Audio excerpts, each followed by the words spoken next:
নমস্কার, কেমন আছেন সকলে? আমার আরেকটি নতুন ব্লগে আপনাদের সকলকে স্বাগত জানাই।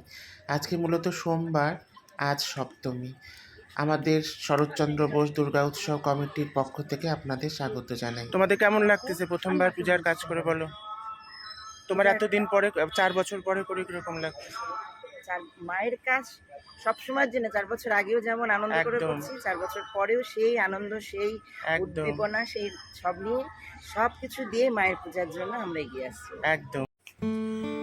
বৌদির কথার সাথে সামঞ্জস্য রেখেই বলছি, আমরাও সারাটা বছর এই 4টা দিনের জন্য অপেক্ষা করে থাকি। আমি অনেক ছোট থেকেই পুজোর সাথে যুক্ত। আমার বাবারা সাধারণত এই পুজোটির প্রতিষ্ঠা করেছিলেন। তো সেই ছোটোবেলার থেকে বাবা যদিও তারপরে গত হন, উনি আর ক্যারি ফরওয়ার্ড করতে পারেননি, কিন্তু আমি এই পুজোর সাথে অতপ্রতভাবে যুক্ত হয়ে যাই। ছোটোর থেকে পুজোর কাজ করা, এই 4 দিন এখানে আনন্দ করা, সব চলে। তারপরে আমরা বড় হয়েছি, যে যার কাজে ব্যস্ত হয়ে গেছি, প্রফেশনে ব্যস্ত, অনেকে বাইরে চলে গেছে, কিন্তু আমরা পুজোটির সাথে কিন্তু আছি। আমার তো ব্লগিং করা, কাজ করা, এটাতে দিন চলে যাবে, তাও আপনাদের সাথে থাকবো আমি সারাদিন, আপনাদের দেখাবো আমাদের প্রাণের পুজো। বলো,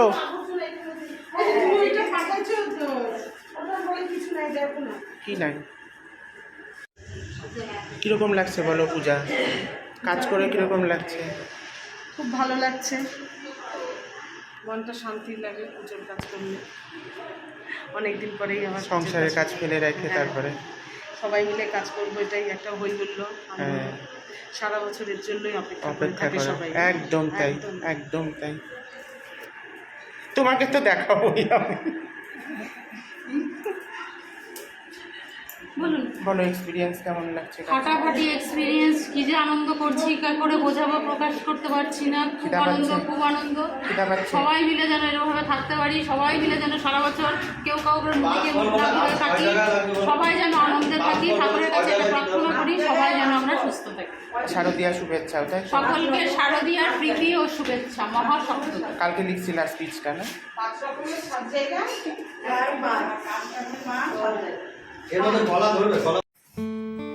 পুজোর ঘর থেকে কিছুটা পুজোর কাজ করে এখন চলে আসলাম আমাদের প্যান্ডেলের মণ্ডপে। ঢুকতেই দেখুন একটা কি সুন্দর ঘন্টা লাগানো হয়েছে, মনে হচ্ছে সত্যিই যেন কেদারনাথ এসে আমাদের এখানে উপস্থিত। তারপরে ঢুকতেই বাবা শিবলিঙ্গ এখানে প্রতিস্থাপন করা হয়েছে। ওদিকে আমাদের মায়ের পুজোর জোগাড় চলছে। কি অপূর্ব সুন্দর মায়ের মূর্তি দেখুন, চোখ যেন ফেরানোই যাচ্ছে না। সমস্ত পুজোর জোগাড়ের জিনিসপত্র এখানে রাখা হয়েছে। আস্তে আস্তে এখানে আমাদের যে পুরোহিত মশাই আছেন, উনি ঘট স্থাপন করছেন, কমলদা। অনেক বছর ধরে আমাদের এখানে পুজোর সাথে উনি যুক্ত আছেন। মায়ের মুখখানি দেখুন কি অপূর্ব। এই করতে করতেই নবপত্রিকার স্নানের সময় চলে আসলো। নবপত্রিকাকে আমরা অনেকেই গণেশ কলা বউ হিসেবে জানি, যাকে গণেশের বউ বলা হয়, কিন্তু প্রকৃত অর্থে কলা বউ বা নবপত্রিকা কিন্তু গণেশের বউ নয়।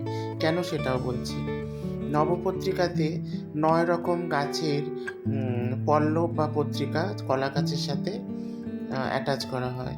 এই 9 রকমের যে পত্রিকা, সেটা মায়ের 9 রূপের প্রতীক। এখন তো নবরাত্রি চলছে, আপনার মহালয়ার পর থেকে সেই মায়ের যে 9টা রূপের পুজো হয়, সেটা কিন্তু এই নবপত্রিকার মাধ্যমেই হয়। কিন্তু গণেশের পাশে থাকে বলে অনেকে গণেশের বউ বলে মনে করে, কিন্তু আসলে নবপত্রিকা বা কলা বউ কিন্তু গণেশের বউ নয়, গণেশের মাতৃসম। এই ভুল ধারণাটা অনেকের কিন্তু আছে। আসল ধারণাটা হলো গণেশের মাতৃসম। আমাদের পাড়ার বৌদিরা, কাকিমারা মহা আনন্দে নবপত্রিকা স্নান, নবপত্রিকা পুজোর যে আয়োজন সেটা করছে। আমি আপনাদের সামনে সেটা তুলে ধরলাম, আপনারাও সেই আনন্দটা উপভোগ করুন।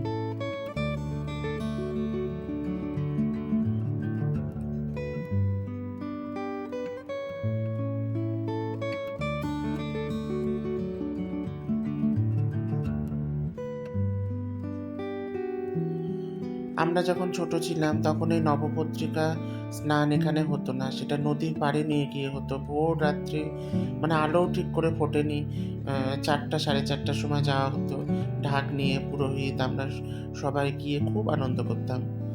এখন তো এখানেই হয়, যুগ পাল্টেছে, কালের নিয়মে অনেক আচার অনুষ্ঠানও পাল্টে গেছে।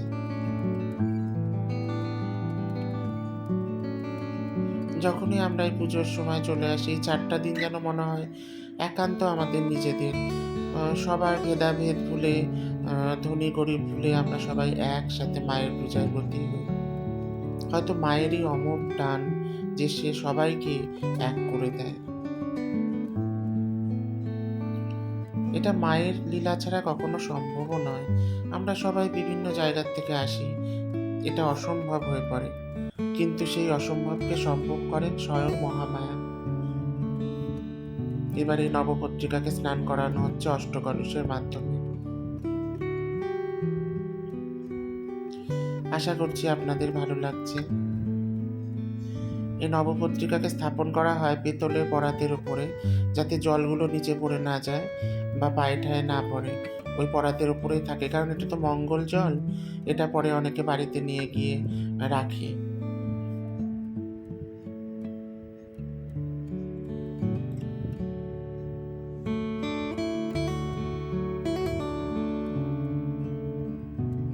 এই যে মায়ের স্নানের জল, সেই জলও কিন্তু বিভিন্নভাবে প্রস্তুত করা হয়।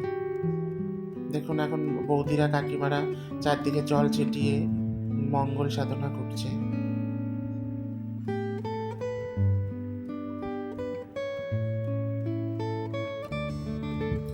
আশা করছি আপনাদের পাড়ায় যে পুজোগুলো হয় সেখানেও এই আচারগুলো ফলো করা হয়, কারণ এটা তো করতেই হয়। আর এখানে আমরা যে করি, আমরা কিন্তু একটা ফ্যামিলি হয়ে যাই। তখন মনে হয় না যে সবাই অন্য অন্য ফ্যামিলির থেকে এসছে, মনে হয় সবাই একটাই ফ্যামিলিতে আমরা আছি।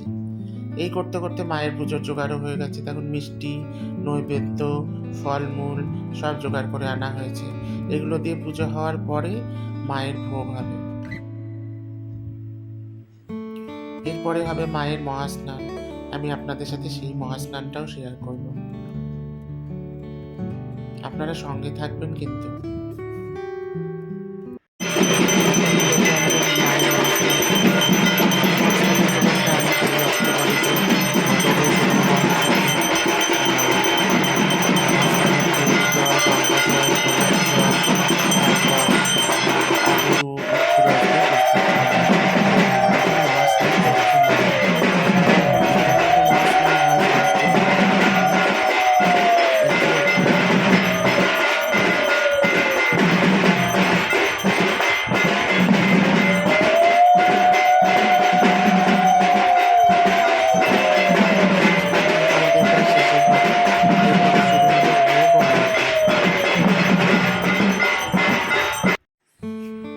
এখন আমাদের আরতি শুরু হয়েছে।